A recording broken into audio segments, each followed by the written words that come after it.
আসসালামু আলাইকুম। প্রিয় দর্শক মণ্ডলী, আপনারা দেখছেন দৈনিক প্রদীপ শিখা ইউটিউব চ্যানেল। এখন আমাদের সঙ্গে যুক্ত হচ্ছেন একজন মানুষ একটা কাজ করতে যায় এসি ল্যান্ডের কাছে, টাকা ছাড়া কাজ করতে পারে না। এই কাজের জন্য সরকার তাকে পেমেন্ট করে, অথচ সে কোনো জনগণ গেলে উৎকুচ নিয়ে এরপরে সিগনেচার করে। সচিবালয়গুলোতে সব শিক্ষিত মানুষরা বসা, আর শিক্ষিত মানুষরা এই দুর্নীতিগুলো করে। ছাত্র শিবিরের সদস্যরা রাজনীতি করে কিভাবে? তাদের সিজিপিএ হাই থাকে। আমাদের রাজনীতির পাশাপাশি একটু পড়াশোনাও করতে হয়। আপনারা জানেন অথবা জানেন না, অনেকে জানার কথাও না, ইসলামী ছাত্র শিবিরে কেউ জয়েন করলে সাথে সাথে তাকে একটা বই ধরায় দেয়া হয়, এটাকে আমরা রিপোর্ট বই বলি। ওই রিপোর্ট বইয়ের মধ্যে 14টা 15টা কলাম থাকে। তার মধ্যে 4র্থ নম্বর বা 5ম নম্বর কলামে থাকে পাঠ্যপুস্তক অধ্যয়ন, লাস্টের দিকে একটা কলামে থাকে পত্রপত্রিকা অধ্যয়ন নিয়মিত করেছে কিনা। এরপরে একটা অংশের ভিতরে ক্লাসে উপস্থিতি ঠিকমতো করেছে কিনা। এই জিনিসগুলো তাকে প্রতিদিন লিখতে হয়। আর মাস শেষে একটা দিন তাকে ডেকে নিয়ে এসে পড়াশোনা, কোরআন হাদিস নামাজ, এরপর হচ্ছে মানুষকে ভালো পথের দিকে আহ্বান জানানো, সেলফ ক্রিটিসিজম, এই কাজগুলো করেছে কিনা এগুলোর হিসাব কিতাব নেওয়া হয়। এই হিসাব কিতাব আবার স্তর ভিত্তিক কঠিন এবং সহজ করা হয়। যারা নিউ কামার সংগঠনে ইন্ট্রেন্স করে তাদেরকে ইন্সপাইরেশন দেওয়া হয়, আর যারা ছাত্র শিবিরের একটু লিডার টাইপের হয়ে যায় তাদেরকে এর উপরে এমফাসাইজ করা হয়। এইটা না করলে পরে শৃঙ্খলা ভঙ্গের দায়ে ব্যবস্থাও নেওয়া হয়। লেখাপড়া করলো না কেন, রেজাল্টটা খারাপ হইলো কেন, আত্মসমালোচনা করে না কেন, পত্রিকা পড়ে না কেন, এই কারণে তাকে দাঁড়ায় জবাব দিতে হয়। যার ফলশ্রুতিতে এই বেচারা তার জীবনের সময়গুলোকে ম্যানেজ করে চলতে বাধ্য হয়, এবং সেই পেশারের মধ্যে তাকে নিয়ে আসা হয় যেটা তার বাবা মাও হয়তো কখনো কল্পনাও করতে পারে না।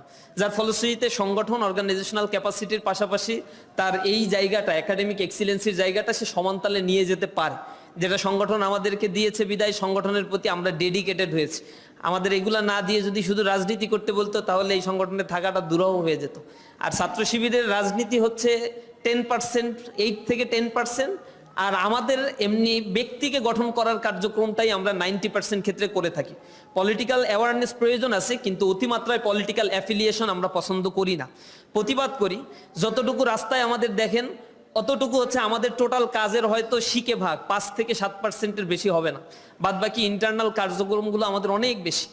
এখন ডাকসু ইলেকশন শেষ হলো, জাকসু চলছে। এখানে ডাকসুতে আলহামদুলিল্লাহ ছাত্র শিবির তো প্যানেল সহ বিজয় অর্জন করছে। জাকসুতেও আলহামদুলিল্লাহ প্যানেলের 90%-এর উপরে ইনশাআল্লাহ রেজাল্টের ফলাফল দিবে, আমরা আশাবাদী বিজয় অর্জন করবে ইনশাআল্লাহ। তো আলহামদুলিল্লাহ এখন টাকসু এগুলাও আছে সামনে। তো এগুলো তো আমাদের রেগুলার কাজ, এক একটা শাখা বাস্তবায়ন করে। অন্য অন্য সংগঠনে দেখবেন যে টোটাল ফোর্স এখানে ইনভলভ, আর আমরা বাংলাদেশে ঘুরে ঘুরে এইসব প্রোগ্রাম করে বেড়াচ্ছি। তার মানে আমাদেরকে আসলে যে কোনো একটা জিনিসে এত বেশি কনসেন্ট্রেশন দিতে হয় না, কারণ ছাত্র শিবির একজন ছাত্রকে ছোট থেকেই একেবারে গ্রুমিং করে করে এমন ক্যাপাসিটি গ্রো আপ করে যে যার কাজ সেই করে।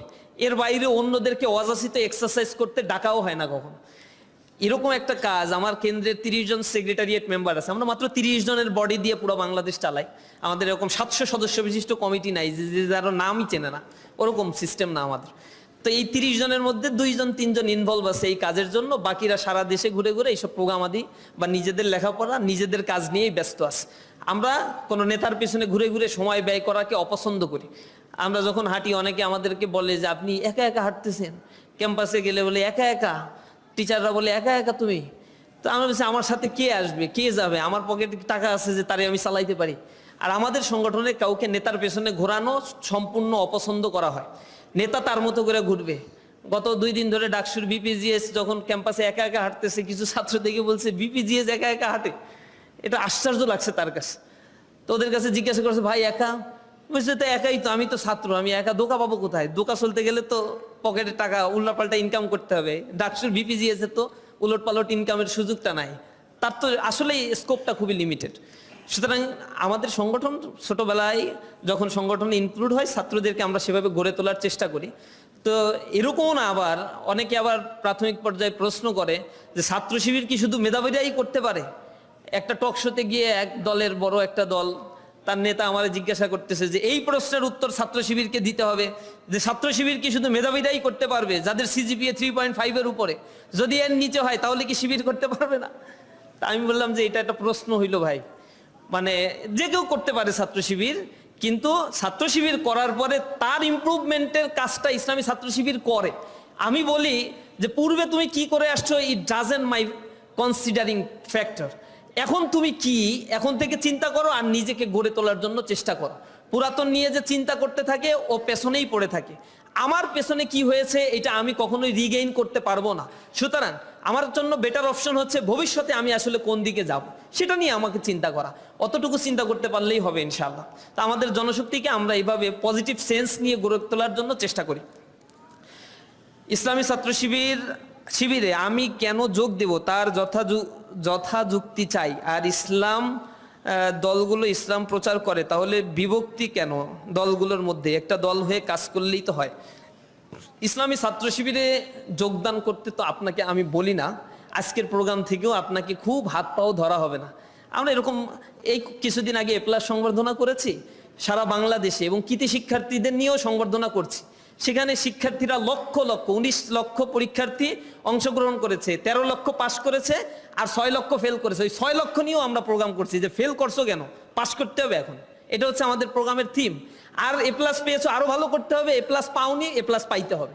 এই 3 ক্যাটাগরির প্রোগ্রামে লক্ষ লক্ষ ছাত্রদেরকে ইনক্লুড করা হয়েছে। তো সেখানে আমরা কাউকে বলি নাই যে তোমাকে আজকে ডেকে নিয়ে আসছি শিবিরে জয়েন করো। আমরা তাদের ইমপ্রুভমেন্টের কাজটা করেছি।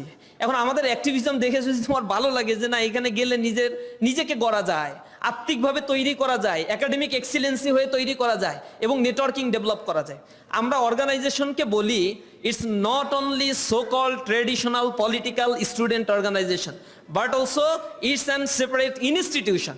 ইনস্টিটিউশন আপনাকে morality, integrity, sincerity, academic excellence করে গড়ে তোলার জন্যই মূলত কাজ করে থাকে। তা আমি কেন সংগঠনে এসেছি? আমার বাবা দাদা, আমার পূর্বপুরুষ বা পূর্বতন কোনো পুরুষের হিস্ট্রিও আমি শুনি নাই যে ছাত্র শিবির করছে। তো I am the first person, but I am not the last person. কারণ আমার পরে আমার ভাই ব্রাদার, আত্মীয় স্বজন যা আছে সবাই ছাত্র শিবির করতে চায় বা করে বা এটাতে আকর্ষিত হয়েছে। তারা পূর্বপুরুষদের দেখে আমি আসি না, আমি আসছি আমার ভাইদের আচার আচরণ দেখে, ছাত্র শিবিরের আচার আচরণ দেখে। আসার পরে যখন দেখেছি যে না, নিজেকে গঠন করার একটা সুন্দর প্ল্যাটফর্ম, আমি যুক্ত হয়েছি। তো আপনার কাছে যদি অন্য কোনো প্ল্যাটফর্ম এরকম বেটার মনে হয়, আপনার কাছে বেটার অপশন থাকলে ইউ ক্যান গো। আপনি নিজেকে গড়ে তুলতে হবে। ছাত্র শিবির মানুষ গড়ার কারিগর হিসেবে কাজ করে, কাউকে ইনফোর্স করে এই সংগঠন করতে বাধ্য করে না। সুতরাং আপনাকে এই যুক্তি আমি আসলে হাজারো যুক্তি দিব না যে আপনাকে এই কারণে ছাত্র শিবির করতেই হবে। আমরা শুধু ইনভাইট করি যে আমাদের অ্যাক্টিভিটিসগুলো আপনি একটু দেখেন, পছন্দ হলে আপনি আসতে পারেন। We call you the rules of Islam, the way of Islam, the guidance of Islam. If this means politics to you, then this is our politics. আমরা আপনাদেরকে এরকম সৌন্দর্যের দিকে ডাকি, ইসলামের সৌন্দর্যের দিকে, জীবন গঠনের দিকে। আমি যখন ইন্টারমিডিয়েটে পড়তাম তখন আমার এক বন্ধুকে আমি দাওয়াত দিচ্ছি, তখন সে আমাকে বলছে যে একা একাও ভালো থাকা যায়। তখন আমি আসলে এত ভালো বক্তব্য বা ওই বুঝাইতে এত ক্যাপাসিটি আমার ছিল না। আমি তাকে শুধু লাস্টে একটা শব্দ বলছিলাম যে একা একা ভালো থাকা যায় না, তুমি পারবা না। সে বলছিল আমি পারবো, চ্যালেঞ্জ দিলাম। তো চ্যালেঞ্জ দিল। তারপরে তো আমি ভার্সিটিতে ভর্তি হয়ে পরে আর তার সাথে কখনো দেখা হয় না। সেদিন 14-15 বছর পরে দেখা, 12-13 বছর পরে প্রায় দেখা হইলো তার সাথে। তো তখন এই কথাগুলো তাকে একটু স্মরণ করিয়ে দিলাম। তো জীবনের এই পথ চলায় সে অনেক পেছনে আছে, স্মোকিং করছে, পারিবারিক বিচ্ছেদ, নানা ঘটনা তার সাথে ঘটে গেছে। আমি তখন জিজ্ঞাসা করলাম নামাজ কি 5 ওয়াক্ত হয়, কি অবস্থা, পরিবারের সাথে সম্পর্কটা কি ভালো আছে? মাথা নিচু করেছিল। আমি ওই সময় বলছিলাম যে অনেক ভালো থাকা যায়, মানুষ একা একা ভালো থাকতে পারে না, শয়তান তাকে টেনে ধরে এবং শয়তান এটা চ্যালেঞ্জ করছে। কোরআন শরীফের মধ্যে আপনারা যারা আস্তিক আছেন তাদের জন্য এই বক্তব্যটা। কোরআন শরীফের ভিতরে শয়তান যখন আল্লাহ রব্বুল আলামিনের কাছ থেকে কয়েকটা পাওয়ার এক্সারসাইজ করলো, পাওয়ার পেলো, পাওয়ার পরে সে বলল যে আল্লাহ তুমি আমাকে কিয়ামত পর্যন্ত বাঁচার তৌফিক দাও। আল্লাহ বললো যে ঠিক আছে, তুই আমার এতদিন ইবাদত করছিস, দিলাম এটা। দ্বিতীয় অপশন বললো মানুষের শিরা উপশিরায় রন্ধে রন্ধে ঢোকার তৌফিক দাও, দিলাম। এরপরে সে বলছে ফাবিমা আগওয়াইতানি লাআকুদান্না লাহুম সিরাতাকাল মুস্তাকিম, যেহেতু আপনি আমাকে পথভ্রষ্ট করে দিয়েছেন তাহলে আপনি জেনে রাখেন আপনার সাথে আমি চ্যালেঞ্জ করে ছাড়লাম, আপনার বান্দা যখন সিরাতাল মুস্তাকিমের পথে চলবে আমি তার সামনে আসন লাআকুদান্না লাহুম, আমি তার সামনে আসনকারী দিয়ে বসে থাকবো বলছে, শব্দটা এরকম ব্যবহার করে নাই লাআকুমান্না লাহুম সিরাতাকাল মুস্তাকিম, আপনার বান্দারা যখন ভালো পথে চলবে আমি তার সামনে দাঁড়িয়ে থাকবো দৃঢ় পদে, এটা বলে নাই। দাঁড়িয়ে থাকলে ধাক্কা দিলে সে সরে যায়, ধাক্কা দিলে তার কদমটা নড়াচড়া করে, কিন্তু কেউ যদি বসে পড়ে তখন তাকে টেনে হিসছে তার আসন থেকে সরাতে হয়। শয়তান শব্দ চয়নের ক্ষেত্রে সো মাচ স্মার্ট, সে শব্দ ব্যবহার করেছে, আরবিতে একটা শব্দ ব্যবহার করা হয় ডাবল তাকিদ, ডাবল দি, যেটাকে ব্যবহার করা হয় এমফাসাইজ করার জন্য। এটাকে বলা হয় লা উদান্না লামে তাকিদ ওয়া নুনে তাকিদ বা নুনে সাকিলা। আরবি গ্রামার যারা বুঝেন তারা বুঝতে পারবেন, এটা হচ্ছে ডাবল গুরুত্ব দেওয়া হয়। অবশ্যই অবশ্যই শব্দের অর্থ হচ্ছে অবশ্যই অবশ্যই, এর উপরে আর কোনো শব্দ আরবি গ্রামারে সাধারণত ব্যবহার করা হয় না, ডাবল ইমপ্যাসাইজ করা হয়। এই ইমপ্যাসাইজ দিয়ে শয়তান বলছে অবশ্যই অবশ্যই আমি বসে থাকবো। তার মানে সে কিয়ামত পর্যন্ত এই কাজটা সে করবে, সে কমিটেড। এবং সিরাতাল মুস্তাকিমের পথটা কি? আপনারা যারা সূরা ফাতিহা পড়ে নামাজ পড়েন তারা পড়বেন প্রতি ওয়াক্তে আলহামদুলিল্লাহি রাব্বিল আলামিন আর রহমানির রহিম মালিক ইয়াউমিদ্দিন ইয়া, এখানে একটা আছে ইহদিনাস সিরাতাল মুস্তাকিম, আমাকে সিরাতাল মুস্তাকিমের পথ দেখাও। তো এটা কি সিরাতাল মুস্তাকিম? পরের আয়াতে আবার আল্লাহই ব্যাখ্যা করছে সিরাতাল্লাযীনা আনআমতা আলাইহিম, ওই রাস্তায় যেই রাস্তায় তোমার প্রিয় মানুষরা চলে গেছে, তুমি যেটাকে পছন্দ করো, অর্থাৎ নবী, সিদ্দিকিন, সুহাদা, সালেহিন, এই মানুষদের রাস্তাটা হচ্ছে সিরাতাল মুস্তাকিমের রাস্তা। আর পরের অংশে সূরা ফাতিহায় পড়ি গায়রিল মাগদুবি আলাইহিম ওয়ালাদ-দাল্লিন, যাকে তুমি পথভ্রষ্ট করে দিয়েছো এটা হচ্ছে বাতিল গোমরাহির রাস্তা, এই রাস্তায় আমাকে পরিচালিত করো না, এটা হচ্ছে ইবলিসের রাস্তা, শয়তানের রাস্তা। তো শয়তান এখানে চ্যালেঞ্জ করে বলছে আপনার বান্দা যখন ওই নবীর রাস্তায় চলতে চাইবে, ভালো পথে চলতে চাইবে, তখন আমি তাকে বাধাটা আসলে দিব। এখন মানুষ তো আমাদের জেনজিডের জন্য মনে হয় এই আয়াতের এক্সটেনশনটা আল্লাহ এরকম করে আমাদেরকে শিখাই দিছেন। প্রশ্ন তো আমরা করতে সারি না যে ঠিক আছে সামনে থেকে তুমি বসে থাকলে পিছন দিক থেকে দৌড় দিব। শয়তান তখন পরের অংশে বলছে সুম্মালা আতিয়ান্নাহুম মিন বাইনি আইদিহিম ওয়া মিন খালফিহিম ওয়া আন আইমানিহিম ওয়া আন শামাইলিহিম, আমি তার সামনে পেছনে ডাইনে বায় চারিদিক থেকে ঘেরাও করে রাখবো। পালাবে? কোথাও থেকে পালাইতে পারবে না। তখন আল্লাহ রাব্বুল আলামিন এই চ্যালেঞ্জটা শোনার পরে আর ঠিক থাকতে পারে? আল্লাহ তখন শয়তানকে লক্ষ্য করে বলছে ক্বাল আখরুজ মিনহা মাযউমাম মাদহুরা, তুই এখান থেকে বের হয়ে যা, তুই লাঞ্ছিত হ, তুই অপমানিত হয়। আর তুই জেনে রাখ তুই তো আমার বান্দারে পথভ্রষ্ট করবি, তোর ইত্তেবাজে করবে, সবাইকে মিলিয়ে আমি একসাথে জাহান্নামে পড়ব। তবে এটাও জেনে রাখ যে গুনাহ করার পরে আমার কাছে ক্ষমা চাইবে, উপরের অংশ দিয়ে, অর্থাৎ একদিক তো ফাঁকা থাকে, তুই তো চারিদিক ঘেরাও করবি, একদিক ফাঁকা থাকবে না, ওই দিক রহমত দিয়ে আমি তাকে নাজাত দান করব, তার গুনাহ সব মাফ করে দেবো। এবার দেখি তুই কি করিস। মানে এরকম আল্লাহর সাথে শয়তানের একটা বাগ বিতণ্ডা সূরা আরাফের মধ্যে আছে, আপনারা পড়ে দেখেন, এর অনেক সূরার মধ্যে এগুলো বলা আছে, এরকম কথাবার্তা কিন্তু হয়েছে। তো আমরা আপনাদেরকে আসলে জাস্ট এই সিরাতাল মুস্তাকিমের রাস্তাটা ধরতে চাই, বলতে চাই, বুঝাইতে চাই। এটা করলে আমরা বলি করাপশন করা যাবে না, দুর্নীতি করলে তোমার জন্য এটা ক্ষতির কারণ হয়ে যাবে, তুমি ঘুষ খেও না, সুদ খেও না, জেনা করো না, ব্যভিচার করো না। তোমাকে উৎকুচ দেওয়া হয়, তুমি এটাকে অনেক সময় রাস্তাঘাটে জরিমানা নেয় কারা? পুলিশ। ধরার পরে বলে যে ভাই আপনি তো নিয়ম ভাঙছেন, তাহলে একটু জরিমানা দেন। জরিমানাটা কি বুঝেন না? নিয়ম ভাঙছে, তা নিয়ম ভাঙলে জরিমানার কি আছে? আর জরিমানা যাবে কোথায়? ওনার পকেটে যাবে জরিমানা। ঘুষ তো বলতে পারে না, বলে জরিমানা। ঘুষ ঘুষ না, ঘুষ না, এটা হচ্ছে জরিমানা। উনি জরিমানা আদায় করার অথরিটি হয়েছে। এই জরিমানা আদায় করা তার ঘরে নিয়ে যায়, স্ত্রী সন্তানের জন্য কাপড় কেনে, খাবার কেনে, মুখে হাসি ফুটায়। এগুলো তো আসলে হাসি ফুটানো না, এগুলো মানুষের রক্ত খাওয়ানো। একজন মানুষ একটা কাজ করতে যায় এসিল্যান্ডের কাছে, টাকা ছাড়া কাজ করতে পারে না, এই কাজের জন্য সরকার তাকে পেমেন্ট করে, অথচ সে কোনো জনগণ গেলে উৎকুচ নিয়ে এরপরে সিগনেচার করে। সচিবালয়গুলোতে সব শিক্ষিত মানুষরা বসা, আর শিক্ষিত মানুষরাই দুর্নীতিগুলো করে। একটা মানুষ কষ্টার্জিত অনেক কষ্ট করে হয়তো একটা টাকা ইনকাম করে এরপরে একটা জমি কেনে, এইটা রেজিস্ট্রেশন করতে যখন ঘুষ দিতে হয়, তার হয়তো দিন নাই রাত নাই, ইনকামের টাকাগুলো খরচ করে এখানে ইনভেস্ট করতে হয়। এগুলো মানুষের ঘাম ঝরানো কষ্টার্জিত টাকা। এই টাকা দিয়ে যখন তোমার সন্তানকে তুমি একটা শাড়ি কিনে দাও, চুড়ি কিনে দাও, অথবা কোনো কিছু কিনে দাও, এগুলো মানুষের রক্ত, তোমার শরীরের সন্তানের শরীরের জনানো, সন্তানকে রক্ত খাওয়ানোর সমান। সুতরাং এই সন্তানের কিডনি নষ্ট হবে, এটাই স্বাভাবিক। এই সংসারে সুখ থাকবে না, এটাই স্বাভাবিক। এই সংসার ভেঙে যাবে, এটাই স্বাভাবিক। এই জিনিসটা, এই ইথিক্স, নর্মস, ভ্যালুসটা, এইটা যতক্ষণ পর্যন্ত আমাদের মধ্যে রিসেটেলমেন্ট, রিএস্টাবলিশ না হবে, ততক্ষণ পর্যন্ত আমরা মনুষ্যত্ব বোধ সম্পন্ন মানুষ হই না, আমরা জনসংখ্যায় রূপান্তর হই। আর জনসংখ্যা একটা জাতির ভাগ্যের পরিবর্তন আনতে পারে না। যদি পারতো তাহলে পশ্চিমা ক্ষয়িষ্ণু সভ্যতা আমাদের সামনে এভাবে ধসে পড়ে যেত না। তারা সভ্যতার কথা বলে, কিন্তু অসভ্য বর্বর জাতি হচ্ছে তারা। চিলিতে যান, ৭৬% সন্তান জন্মগ্রহণ করে, but they don't know who is their father. পিতৃ পরিচয় জানে না। খোদ আমেরিকা বিশ্ব সভ্যতার নিদর্শন হিসেবে বিশাল বিশাল দালান কোটা যারা নির্মাণ করেছে, সেখানে সন্তানদের কাছে জিজ্ঞাসা করবেন তোমার বাবার নাম কি, 46% সন্তান মানে তার জন্মদাতা পিতার নামটা আসলেই বলতে পারে না। এগুলো ওয়েস্টার্ন সভ্যতা, ওয়েস্টার্ন ফিলোসফি। ওটিটি প্ল্যাটফর্মের মাধ্যমে এই সভ্যতাগুলো আমাদের কাছে আমদানি করে আমাদের মধ্যে নিউক্লিয়াস ফ্যামিলি তৈরি করার জন্য, আমাদের মধ্যে ফ্যামিলি বন্ডিংস ভেঙে দেওয়ার জন্য, পরকীয়া সম্পর্কগুলো এক্সপ্যান্ড করার জন্য কত পায়তারা যে করা হচ্ছে। আমার কালচারাল হিজিমনি দিয়ে সভ্যতাকে ধ্বংস করে, যুব সমাজকে বিপ্লবী চেতনা থেকে বের করে একটা সমাজ ব্যবস্থাকে ক্ষয়িষ্ণু করে দেওয়া হচ্ছে। আমরা এগুলোর বিরুদ্ধে সবসময়ের জন্যই কথা বলে আসছি। কথা বলি বিদায় 15 বছর আমাদের কথা বলতে দেয় নাই, দাঁড়াইতে দেয়নি, প্রোগ্রাম করতে দেয়নি, মারছে, আমাদের যা ইচ্ছা তাই করছে। এমন কোনো খারাপ কাজ নাই যা আমাদের উপরে চালানো হয় নাই। একটা ইউনিয়নের অফিসও আমাদের খুলতে দেয় নাই। একটা প্রোগ্রাম করলেও আমাদেরকে ভিন্ন ভিন্ন নামে করতে হয়েছে, কিন্তু আমরা সার্ভাইভ করার চেষ্টা করেছি। আমরা বলেছি আমরা হারিয়ে যাব না, তোমরা হারিয়ে যাবা, তোমাদেরকে হারায় ফেলবো আমরা, আমরা হারাবো না। আমাদের মারো, মায়ের খাওয়ার জন্য প্রস্তুত আছে, কিন্তু আমাদের জবান বন্ধ করতে পারবো না, আমরা কথা বলতে থাকবো। তা আমাদের কথাগুলো আপনাদের পছন্দ যদি হয় সেগুলো জাস্টিফাই করবেন। You are mature enough, you are mature enough. আপনাকে কেউ বললেই একটা দল করবেন, এটা হওয়া উচিতই না, কোনোদিনই উচিত না।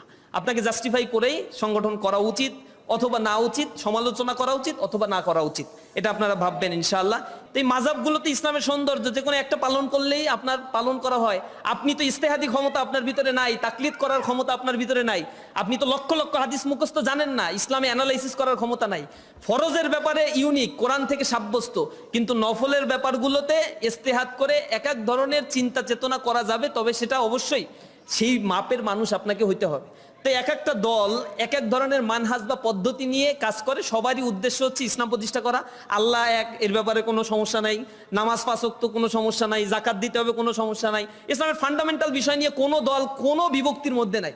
বিভক্তিটা হচ্ছে কোন ওয়েতে তারা আসলে এই রাষ্ট্রে ইসলামকে এক্সিকিউশন করবে। এক একজনের এক এক ওয়ে থাকতে পারে, তা না হলে তো সবই তো ঢাকা ইউনিভার্সিটি হয়ে যেত।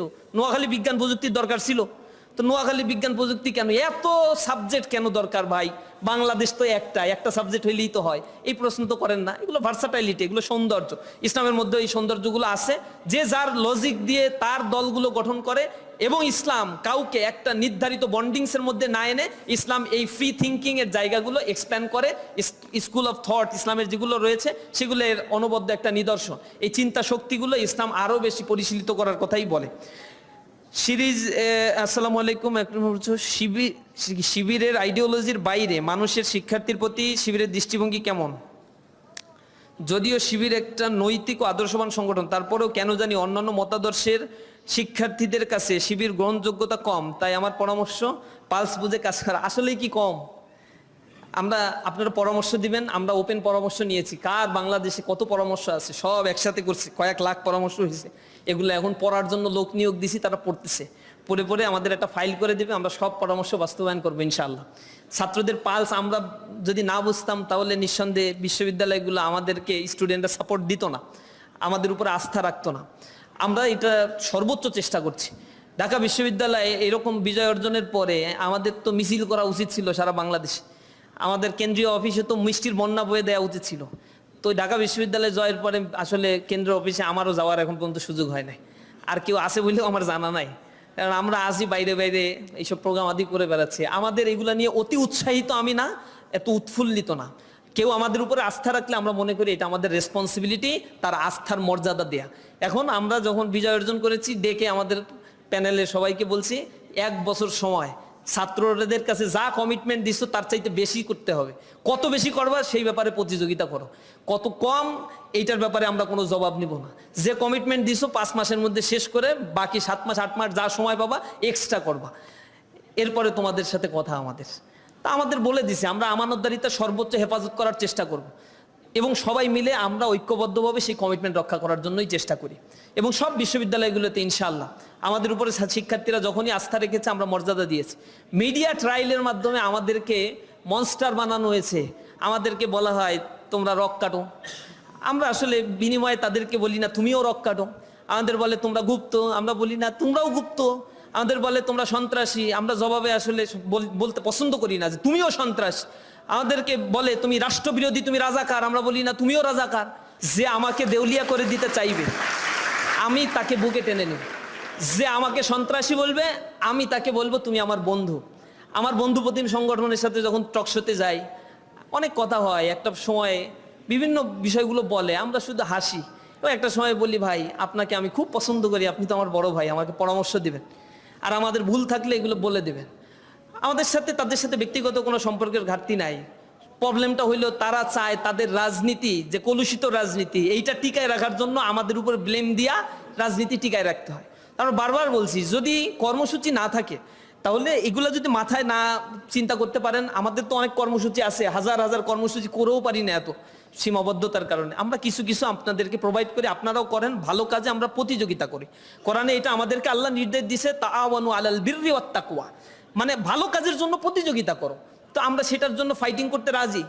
রমাদানে আপনারা দেখেছেন ওনারা কোরআন এক্সিবিশন প্রোগ্রাম করছে, কোরআন রিসাইটেশন প্রোগ্রাম, তেলাওয়াত কম্পিটিশন করছে। আমাদের এই প্রোগ্রাম তালিকায় ছিল, আমরা বাদ দিয়ে দিচ্ছি। আমি বলছি যে না, আমাদের বন্ধু প্রতিম সংগঠন এটা করছে, এটা আমরা করবোই না, তারা করুক। এটা ভালো কাজ করলে আমরা তাদেরকে অ্যাপ্রিসিয়েশন করি, ভালোবাসি, তাদের মঞ্চে যাই, দাওয়াত না দিলেও যাই। এটা আমাদের স্বভাবজাত একটা বিষয়। কিন্তু আমরা কাউকে শত্রু মনে করি না, আমরা সবাইকে প্রতিযোগী মনে করি, যে হ্যাঁ ভালো কাজের ক্ষেত্রে তুমি আমার প্রতিযোগী। কেউ আমাকে আঘাত করলে আমি পাল্টা আঘাত করব না। আমরা ধৈর্য ধারণ করি, সর্বোচ্চ ধৈর্যের পরিচয় দিতেই আমরা পছন্দ করি, ইনশাআল্লাহ করব।